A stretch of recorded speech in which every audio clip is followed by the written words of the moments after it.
जारहाना या मुफाहिमाना, आइंदा इंतखाबात में नून लीग का बयानिया क्या होगा? नून लीग अभी तक इस सवाल का जवाब नहीं ढूंढ सकी है।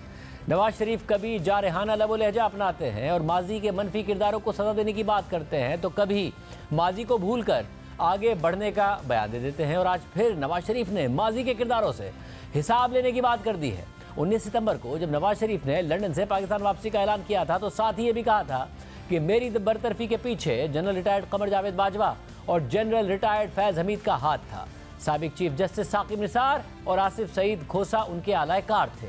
उनका जुर्म कत्ल के जुर्म से भी बड़ा है। उन्हें मुआफ़ी देना कौम के साथ नाइंसाफ़ी होगी। 19 सितंबर को नवाज शरीफ ने बयान दिया और अगले ही दिन 20 सितंबर को शहबाज शरीफ लंदन से पाकिस्तान पहुंचने के 48 घंटे बाद ही दोबारा लंदन रवाना हो गए, जिसके बाद ये खबरें आईं कि शहबाज शरीफ अपने भाई और कायद नवाज शरीफ को बयानिया नरम करने पर कायल करने के लिए लंदन गए थे। और फिर हुआ भी यही। नवाज शरीफ तो एक बयान देकर खामोश हो गए, मगर शहबाज शरीफ ने पाकिस्तान वापस आकर लाहौर में कारकुनों से खिताब करते हुए ऐलान कर दिया कि नवाज शरीफ इंतकाम लेने वापस नहीं आ रहे हैं। नवाज शरीफ मीनार पाकिस्तान पर अपना मुकदमा अल्लाह के सुपुर्द कर देंगे। और फिर नवाज शरीफ ने भी वापस आकर यही किया और 21 अक्टूबर की शाम मीनार पाकिस्तान पर अपनी तकरीर में मुफाहिमाना लबो लहजा इख्तियार किया और किसी से भी इंतकाम ना लेने की बात की। लेकिन इसके बाद नून लीग और नवाज शरीफ को सियासत में नए लाडले का लक़ब दिया जाने लगा और फिर ये खबरें आईं कि नवाज शरीफ इस तासुर से परेशान हैं और उसे ख़त्म करना चाहते हैं। 25 नवंबर को सियालकोट चैम्बर के वफ़द से खिताब करते हुए जहां उन्होंने इमरान खान को तनकीद का निशाना बनाया, तो वहीं इमरान खान को इक़्तिदार में लाने वालों पर भी तनकीद की। और आज एक बार फिर लाहौर में नून लीग के पार्लिमानी बोर्ड से खिताब करते हुए नवाज शरीफ ने कहा है कि जिन्होंने मुझ पर बोगस मुकदमे बनाए, कोई उनसे पूछेगा कि आपने क्यों बनाए। हमारा मुतालबा ये नहीं है कि हम इलेक्शन जीत कर हुकूमत बनाएं, हम दूध का दूध और पानी का पानी भी चाहते हैं। आज भी मैं मुकदमे भुगत रहा हूँ और झूठे मुकदमे, सर्टिफिकेट लगा हाई कोर्ट का कि ये सब बोगस थे। अब जिन्होंने बोगस मुकदमे बनाए हैं, कोई उनसे पूछेगा कि आपने क्यों बनाए? कोई उनसे बात करेगा क्यों बनाए? जज बोल रहा है वो शौकत अजीज सदीकी के मेरे पास जनरल फैज आया, मेरे पास आके ये कहा उन्होंने आके हमारी तो 2 साल की मेहनत जाया हो जाएगी अगर नवाज शरीफ को और उसकी बेटी को अगर आपने जेल से बाहर आने दिया। खुद साकिब निसार की ऑडियो टेप है, हमने तो इनको अंदर रखना है, इमरान खान को लाना है। सुप्रीम कोर्ट का चीफ जस्टिस या सुप्रीम कोर्ट का चीफ जस्टिस ये बातें कर रहा है और फिर उसी ने अपने दौर में 190 मिलियन पाउंड के जो पैसे थे वो सुप्रीम कोर्ट में आए थे। कैसे आपने उसको कबूल कर लिया आपने कि आप सुप्रीम कोर्ट में रहे? कौम को बताएं कि डाका डाला किसने इस मुल्क में? चोर चोर कहने वाले खुद चोर हैं और दूसरों को चोर चोर कहते हैं। ये पता लगना चाहिए कौम को, ये इन चीजों का इल्म होना चाहिए। ये हमारा यही मुतालबा है। हमारा मुतालबा ये नहीं कि भी हम जो है ना वो इलेक्शन जीत के हुकूमत बनाए और फिर बड़ी बड़ी गाड़ियों में बैठ के तो अपना वज़ीर आज़म वज़ीर आला बन के घूमते रहे। ये नहीं है। हम अपना अगर मुल्क की खिदमत करना चाहते हैं तो हम दूध का दूध और पानी का पानी भी चाहते हैं। इस मुल्क को खराब किया किसने है? मुफाहमत और मज़ाहमत के बयाने में फंसी हुई नून लीग अपने नए सियासी मुस्तकबिल की तलाश में है। नवाज शरीफ अपने खिलाफ मुकदमात ख़त्म कराने की कोशिशों के साथ साथ सियासी राब्ताकारी में भी मसरूफ़ है। पहले उन्होंने कोयटा का दौरा करके बलूचिस्तान की मुतादिद सियासी शख्सियात को नून लीग में शामिल किया, फिर मौलाना फजलुर रहमान से मिलकर सीट एडजस्टमेंट पर बात की। उसके बाद खुद चलकर काफ लीग के सरबरा चौधरी शुजात हुसैन के पास गए और सीट एडजस्टमेंट पर बात की। और आज ये खबर आ गई है कि शहबाज शरीफ से जहांगीर तरीन की मुलाकात हुई है। जी न्यूज़ के राय के मुताबिक लाहौर में शहबाज शरीफ से जहांगीर तरीन की मुलाकात हुई है, जिसमें नून लीग और इस्तेकाम पाकिस्तान पार्टी के दरमियान सीट एडजस्टमेंट पर इत्तफाक हो गया है। सीटों का नंबर क्या होगा ये अगली मुलाकातों में पेपर वर्क के साथ तय होगा। जराये के मुताबिक मुलाकात में राना सनाउल्लाह या सादिक भी शरीक थे, जबकि IPP की तरफ से ऑन चौधरी मुलाकात में शरीक हुए। इस सारी सूरत पे बात करेंगे नून लीग के सीनियर रहनुमा एहसन इकबाल साहब हमारे साथ मौजूद है। एहसन इकबाल साहब, बहुत शुक्रिया हमें शो में ज्वाइन करने के लिए। क्या कंफ्यूज्ड हैं नवाज शरीफ? कभी कुछ कहते हैं, कभी कुछ कह देते हैं, फैसला नहीं कर पा रहे हैं कि मुफाहमत के साथ आगे बढ़ना है या फिर मुजाहिमत वाला बयानिया अपनाना है? तनकीद से परेशान हो जाते हैं? देखिए शाहजेब, मैं ये कहूँगा कि इसमें कोई तजाद नहीं है।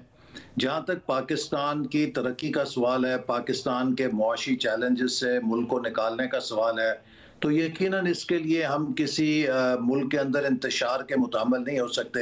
हम चाहते हैं कि मुल्क के तमाम इदारे और मुल्क के अंदर सियासी जमातें एक वसी कौमी मफाहमत के नतीजे में अमन और इस्तेहकाम को फ़रोग दें ताकि मुल्क की मईशत आगे बढ़ सके। लेकिन दूसरी तरफ हम ये भी समझते हैं, और ये हमारे सियासी ईमान का हिस्सा है, कि पाकिस्तान का वफाक और पाकिस्तान का मुस्तकबिल इस मुल्क के अंदर आइन की सरबुलंदी के साथ जुड़ा हुआ है। लिहाजा हर वो कोशिश जो इस मुल्क में आइन को सबवर्ट करेगी, हर वो कोशिश जो इस मुल्क में आइन के मावरा कोई कदम करेगी या वो सबवर्ट करेगी डेमोक्रेटिक प्रोसेस को, उससे हम मज़ामत का रास्ता ज़रूर इख्तियार करेंगे, क्योंकि ये पाकिस्तान की बका का सवाल है, ये पाकिस्तान के मुस्तकबिल का सवाल है। लिहाजा इन दोनों मगर ऐसे मतलब माजी में किया उस पर करेंगे या जो मुस्तकबिल में अगर करेगी तो मुजाहमत करेंगी? क्योंकि माजी में जो हुआ उसमें जब आप एक दफ़ा हुकूमत में आया, जनरल मुशर्रफ के खिलाफ आपने मुकदमा चलाया, तो फिर जो कुछ हुआ सबने देखा, तो ये कहा जाता है कि जी उसकी मिसाल सामने रखते हुए अब नून लीग का ऐसा कोई इरादा नहीं इख्तिदार में आकर, नवाज शरीफ साहब खुद भी कह चुके मैं इंतकाम लेने के लिए नहीं आया हूँ, मगर आप ये कह रहे हैं कि ये जो कुछ किया गया था इसका एहतसाब करेगी नून लीग इख्तिदार में आकर। देखिए, इसको नवाज शरीफ साहब अपनी 21 अक्टूबर की तकरीर में बहुत अच्छी तरह कह चुके हैं कि ये बहुत घिनौने जराइम हैं जो किए गए हैं, लेकिन उन्होंने कहा कि मेरे दिल में कोई इंतकाम की बू नहीं है, क्योंकि हम मुल्क को किसी नए बहरान में नहीं धकेलना चाहते। लेकिन इसके साथ साथ कतन इसका ये मकसद नहीं है कि जो माजी में इतनी घनौनी साजिश हुई है उसके बारे में हम बिल्कुल उसको मिट्टी डाल के दफन कर दें, ताकि आइंदा भी हम ऐसे ही हादसों से गुजरते रहें। और इसके लिए मैं ज़ाती तौर पे समझता हूँ, और इसको मुख्तलिफ लोग भी कह चुके हैं, कि हमें जो भी हुकूमत आएगी उसका फ़र्ज होगा कि वो इलेक्शन के बाद एक ग्रैंड नेशनल डायलॉग करे, और वो ग्रैंड नेशनल डायलॉग के नतीजे में अगर एक ट्रूथ एंड रिकन्सिलेशन कमीशन बनता है, जिसमें जो इस तरह के माजी की गलतियां हैं उसके बारे में हम रिकॉर्ड की दुरुस्तगी कर सकते हैं, और एक अज़म तमाम इदारे कर सकते हैं और तमाम पाकिस्तानी कर सकते हैं कि आइंदा हम इन गलतियों को नहीं दोहराएंगे और अब हमने आगे की तरफ चलना है, तो मैं समझता हूं कि वो एक बहुत बड़ा ब्रेक थ्रू होगा। क्योंकि हमें एक ग्रैंड अंडरस्टैंडिंग की जरूरत है अगर हमने मुल्क को अगले 25 साल के लिए बचाना है। देखिए, मैं एक सवाल आपको पेश करना चाहता हूं। आज से 25 साल के बाद इस खित्ते में दो ममालिक अपनी 100 साल की आज़ादी की तकरीबात मना रहे होंगे, एक हमारा हमसाया मुल्क और एक पाकिस्तान।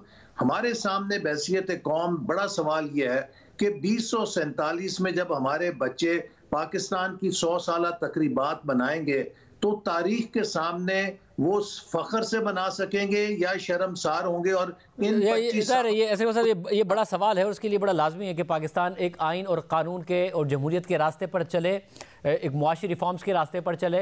मगर एक और जो सवाल है वो ये कि आप लोग इस कॉन्फिडेंस का भी इज़हार कर रहे हैं कि जी हमारे पास तो जोक दर जोक लोग आ रहे हैं, 13 दरख्वास्तें आ रही हैं कि एक हल्के से राना सनाउल्लाह साहब ने दावा किया, मगर नवाज शरीफ साहब मुलाकातें भी कर रहे हैं, मौलाना फजल रहमान से की, इशराक हुसैन साहब से की, और आज जो खबर आई है वो जहांगीर तरीन साहब से मुलाकात की शहबाज शरीफ साहब ने। सीट एडजस्टमेंट के लिए जा रहे हैं आप। अगर इतनी लोग बेताब हैं नून लीग का टिकट लेने के लिए, तो इतनी सारी सीट एडजस्टमेंट क्यों कर रहे हैं?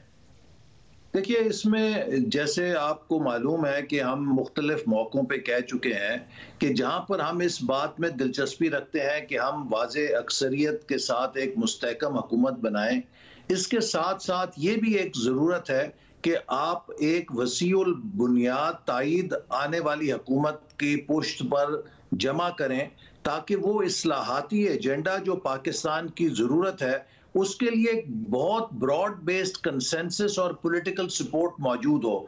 लिहाजा वो तमाम जमातें जो पाकिस्तान मुस्लिम लीग नून के मंशूर और इस मुल्क की इक्तसादी और मुआशी तरक्की के हमारे एजेंडे के साथ इत्तफाक करती हैं, हम यकीनन कोशिश करेंगे कि उन तमाम कुव्वतों की ताकत को मुजमा किया जाए, ताकि हम ज्यादा से ज्यादा मौसर मैंडेट हासिल कर सकें। मगर आपको मैंडेट कैसे मिलेगा अगर आप सीट एडजस्टमेंट करते हैं? लोधरा में 2 में से 1 सीट पर अगर जहांगीर तरीन साहब के साथ कर लेते हैं, सियालकोट में से क्या 2 में से 1 सीट पर फिरदौस आशिक एवान साहिबा के लिए आप पीछे हट जाएंगे? फैसलाबाद में क्या आबिद शेर अली की सीट पर फर्रुख हबीब के लिए आप पीछे हट जाएंगे? लाहौर में क्या अलीम खान साहब के लिए पीछे हट जाएंगे? क्या करेंगे?